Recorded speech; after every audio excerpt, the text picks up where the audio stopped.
La coopération en classe. La coopération est l'action de participer, avec une ou plusieurs personnes, à une œuvre ou à une action commune. L'être humain est un être social par nature, dans le sens où il se construit par sa relation aux autres. Il est donc dynamique et interdépendant avec les autres êtres humains et l'écosystème dans lequel il vit. Il est mu par deux aspirations complémentaires, indissociables, et qui se renforcent mutuellement. Désir d'être soi, comme le désir de grandir, et désir d'être avec autrui, désir d'être aimé par exemple. La coopération est une des forces que le genre humain a peu à peu développées pour dépasser ses limites biologiques et évoluer grâce aux autres. Le cerveau est pré-câblé pour la sociabilité et se développe grâce aux stimulations apportées par son environnement.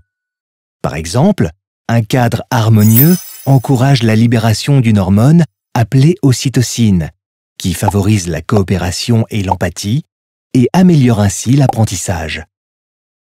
Des méta-analyses montrent que le travail entre pairs est plus efficace que le travail individuel, car les apprenants atteignent une puissance de réflexion supérieure.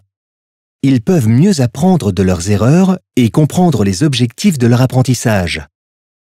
Cette façon de travailler apporte de meilleurs résultats que l'approche compétitive, quelle que soit la matière ou les notions à s'approprier, à condition qu'elle soit bien encadrée. Elle est particulièrement efficace si l'amitié existe entre les élèves. Chaque élève apprend d'autant plus au sein d'un groupe dont le but est de résoudre un problème complexe, en confrontant ses représentations et en communiquant. Les élèves acquièrent ainsi non seulement de nouvelles connaissances, mais aussi l'esprit de solidarité et des compétences telles que l'écoute. La coopération n'exclut cependant pas le travail individuel ou la compétition qui peut, sous certaines conditions, motiver le groupe, comme lors d'un jeu collectif. Tous trois doivent former un équilibre.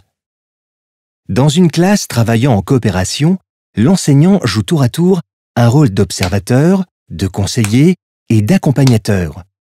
Il adapte ces différentes postures en fonction du type de coopération proposée, certains assez formels comme le tutorat ou le travail de groupe, d'autres beaucoup moins comme l'aide et l'entraide. Dans tous les cas, l'idéal est que les élèves réussissent au bout d'un certain temps à fonctionner de façon autonome et que la présence de l'enseignant se fasse de plus en plus discrète. Grâce à la coopération, les enfants enrichissent leur façon de penser par la complémentarité des raisonnements des autres. Ainsi, les enfants apprennent seuls, mais grâce aux autres, avec les autres.